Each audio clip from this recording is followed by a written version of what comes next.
Hi friends, welcome to our channel. ఇప్పుడు మనం doctor Sai చైతన్యని కలవడానికి వచ్చామండి. Dental specialist. మన ఈ డెంటల్ క్లినిక్ ఎక్కడ ఉంటుందంటే నంబర్ అంబర్పేట దగ్గర ఉంటుంది.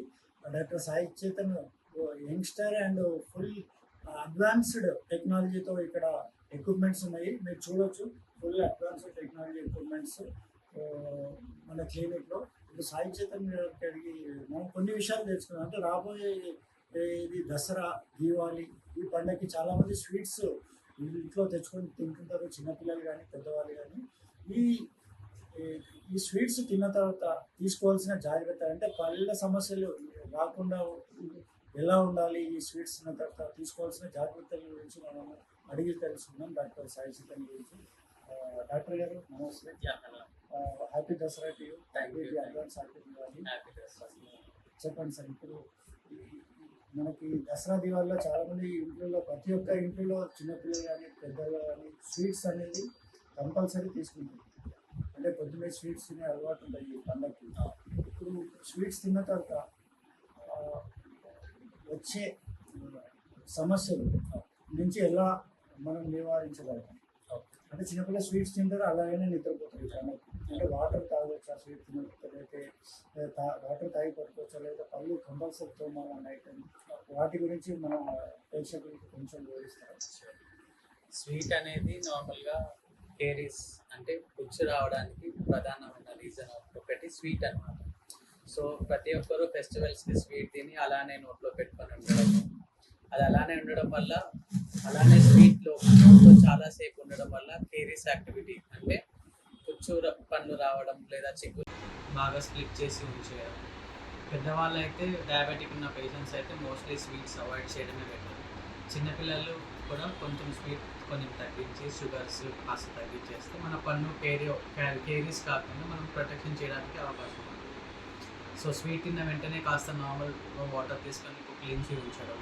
ఇప్పుడు మన టీత్కి అతుకుపోయే ఫుడ్స్ కాకుండా స్టిక్కీగా అతుకుపోయే ఫుడ్స్ అలానే చాలాసేపు ఉండడం వల్లనే క్యావిటీస్ వస్తాయి.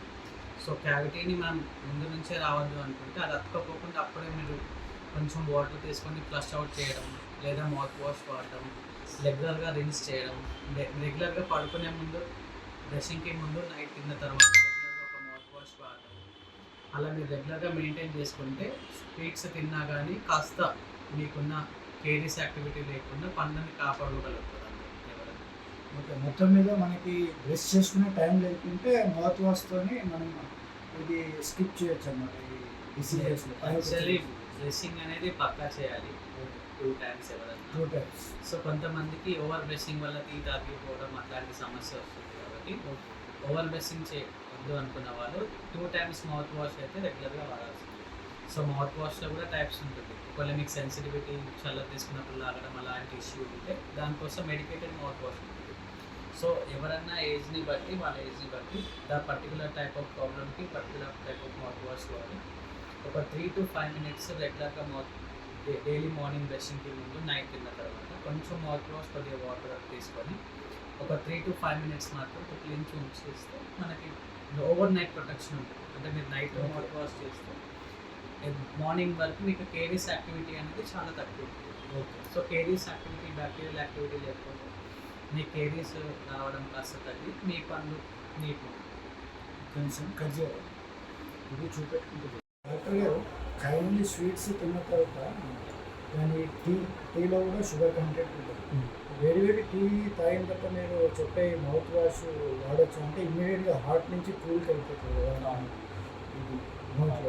అలాంటప్పుడు ఏమైనా లూజ్ అయ్యే ఛాన్సెస్ ఉంటాయా ఈ పళ్ళు? So majority of the people అందరూ సడన్గా హాట్ బీవరేజెస్ తీసుకొని సడన్గా కూల్ తాగడం, అలా చేయడం వల్ల టీత్ మీద ఉన్న అవుటర్ లేయర్ అంటారు, ఎనామిల్ అంటారు, ఎనామిల్ పోవడం జరుగుతుంది. ఎనామిల్ వేర్ ఆఫ్ అవ్వడం జరుగుతుంది. సో ఎనామిల్ పోవడం వల్ల సెకండ్ లేయర్ ఎక్స్పోజ్ అయ్యి టీత్ సెన్సిటివిటీకి గురి కావడము, చల్లటి వేడి తీసుకున్నప్పుడు లాగడము, అలా చాలా ప్రాబ్లమ్స్ వస్తుంది. సో మీరు మౌత్ వాష్ రెగ్యులర్గా, ఇప్పుడు మీకు ఏమైనా సెన్సిటివిటీ ఇష్యూ ఉంటే వెంబడే మెడికేటెడ్ మౌత్ వాష్ ఉంటుంది, డీసెన్సిటైజింగ్ మౌత్ వాష్ ఉంటుంది. అది రెగ్యులర్గా 2 times వాడుకోవాలి. డైలీ మార్నింగ్ బ్రషింగ్కి ముందు, నైట్ తిన్న తర్వాత కాస్త మౌత్ వాష్, కాస్త వాటర్ తీసుకొని ఒక 3 to 5 minutes క్లీన్ ఉంచేస్తే మీకు రెగ్యులర్గా మెయింటెనెన్స్ ఉంటుంది. అంటే ఎనామిల్ ఈ థర్డ్ సెల్స్ ఎనామిల్ అంటే ఇది పైదా ప్రతి పన్ను లోపల ఎవ్రీ మనిషికి 3 లేయర్స్ ఉంటాయండి. అవుటర్ మోస్ట్ లేయర్ ఎనామిల్ అంటారు, upper layer, completely upper layer. So కొంతమంది ఓవర్ బ్రషింగ్ అవ్వడం వల్ల ఎనామిల్ పోయి సెకండ్ లేయర్ ఎక్స్పోజ్ అవుతుంది. ఇది సెకండ్ లేయర్, దీన్ని డెంటిన్ అంటారు. సో మీరు సెకండ్ లేయర్ వరకు వెళ్ళింది అంటే మీకు సెన్సిటివిటీ ప్రాబ్లమ్ స్టార్ట్ అవుతుంది, అంటే చల్లగా తీసుకున్నప్పుడు లాగడం అలాంటి ప్రాబ్లమ్స్. ఒకవేళ సెకండ్ లేయర్ కూడా వెళ్ళి థర్డ్ లేయర్ వెళ్తే ఈ లేయర్, ఈ రెడ్ కలర్ భాగం నర్వ్ అంటారు, pulp. So enamel, dentine, pulp ఈ 3 లేయర్స్ కూడా డెంటిన్ కూడా దాటితే పల్ప్ ఎక్స్పోజ్ అయినప్పుడు మాత్రం పేషెంట్కి విపరీతమైన పెయిన్ రావడం, స్వెల్లింగ్ రావడం, వాపు రావడం, ఇన్ఫెక్షన్ రావడం, పస్ రావడం అట్లాంటి సమస్యలు వస్తాయి. సో మీరు అవుటర్ లేయరే మీరు కాపాడుకోగలిగితే సెకండ్ లేయర్, థర్డ్ లేయర్ వరకు వెళ్ళాల్సిన అవసరం ఉంది ఈ ప్రాబ్లమ్స్ కానీ.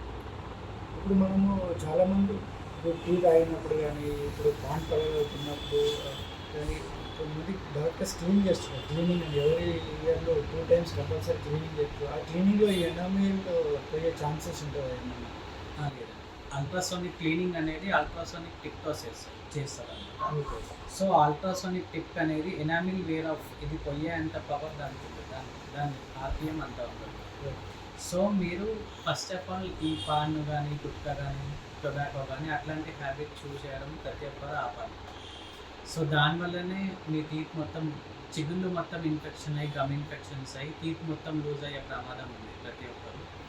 సో ప్రతి ఒక్కరు పాన్ అవన్నీ ఫస్ట్ ఆపేసి, ఒకవేళ మీరు తీసుకున్నా కానీ పాన్ మోస్ట్గా తగ్గించేసి ఎవ్రీ ఇయర్కి ప్రతి పర్సన్కి ఒకసారి ఇయర్లీ వన్స్ కానీ ట్వైస్ కానీ డెంటిస్ట్కి విజిట్ అవుతుంది. మీకు ఏమైనా ప్రాబ్లం ఉన్నా వాళ్ళు చెప్తారు. అంటే చాలామంది చెప్తుంటారు అనమాట, కొంతమంది ఊళ్ళో కూడా ఏమంటారు అంటే ఇప్పుడు మనము ఇయర్ క్లీన్ చేసుకుంటే ఇది పైన ఇది లేయర్ పోతుంది, అది ఏమైనా ఛాన్సెస్ ఉంటుందా? లేదు, స్కేలింగ్తో మీకు లేయర్ ఎనామిల్ లేయర్ ఆఫ్ అయ్యే ఛాన్స్ లేదు. బట్ స్కేలింగ్ అనేది మాటి కూడా చేయకూడదు. 1 yearలో వన్స్ ఎనఫ్. ఒక 8 monthsకి ఒకసారి ప్రతి ఒక్కరు స్కేలింగ్ వర్క్ చేసుకోవచ్చు. మోర్ దెన్ 8 months అంటే అవాయిడ్ చేయడమే బెటర్ ప్రతి ఒక్కరు. సో మీరు స్కేలింగ్ పాలిషింగ్ చేసుకొని నీట్గా మౌత్ వాష్ అది మెయింటైన్ చేసేసుకుంటే నెక్స్ట్ ఇయర్ కూడా మీకు స్కేలింగ్ అవసరం పడదు. మొత్తం మన దాంట్లోనే ఉంటుంది మెయింటెనెన్స్. విన్నారు కానీ డాక్టర్ గారు చాలా బాగా చెప్పారు.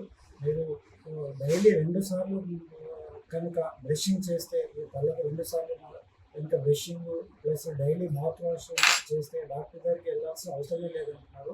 ఈ స్కేలింగ్, ఈ టీత్ క్లీనింగ్ డెంటల్ డాక్టర్కి విజిట్ చేసే అవసరం లేదంటున్నారు. మన ఆరోగ్యం మన చేతుల్లోనే ఉందని చెప్తున్నారు డాక్టర్ సాయి గారు. ఇది మీరు అందరూ పాటించాలి. ఇంకోటి ఇక్కడ స్వీట్స్ గురించి చాలా బాగా చెప్పారు. ఈ దసరా దివాళీ స్వీట్స్ తీసుకున్న తర్వాత కంపల్సరీ నైట్ అలాగే పడుకోకుండా, ఒకవేళ పడుకుంటే ఇక్కడ ఏమైనా ఆ స్వీట్స్ అనేది షుగర్ కంటెంట్ కానీ, ఆ బెల్లం కంటెంట్ కానీ దీనికి టచ్ అయ్యి ఇక్కడ పళ్ళు పుచ్చిపోయే ఛాన్సెస్ ఉంటుందని చెప్పారు డాక్టర్ గారు. అది అవాయిడ్ చేయడానికి మీరు కంపల్సరీ నైట్ పడుకునే ముందు పిల్లలు కానీ పెద్దలు కానీ ఒకసారి బ్రష్ చేసి మీరు పడుకుంటే ఇక్కడ ఏదైతే చిగుల్లో సందులో కానీ ఇక్కడ డెంటల్ ఈ టూత్కి మధ్యలో ఉన్న అంటుకున్న ఆ షుగర్ కంటెంట్స్ని మనము తీసేయచ్చు. ఎందుకంటే నైట్ మనము 8 to 10 hours నిద్రలో ఉంటాం. ఆ నిద్రలో ఇవన్నీ ఈ పళ్ళన్నీ పాడయ్యే ఛాన్సెస్ ఉంటుంది. ఒకరోజు కాదు, ఈ పండుగ అనేది ఒక వారం రోజులు కంపల్సరీ ఎవరైనా స్వీట్స్ తింటారు. అవి అవాయిడ్ చేయడానికి కంపల్సరీ ఒకసారి నైట్ బ్రష్ పడుకునే ముందు బ్రష్ చేసుకుంటే మన పళ్ళని కాపాడుకునే వాళ్ళు మాత్రమే చెప్తున్నారు డాక్టర్ గారు. చాలా థ్యాంక్ యూ డాక్టర్ గారు, మీ విలువైన సమాచారాన్ని అందించారు మా ప్రేక్షకులకు. Thank you. హాయ్ అండి, నేను మీ doctor Sai Chetan from Sri Sai dental hospitals.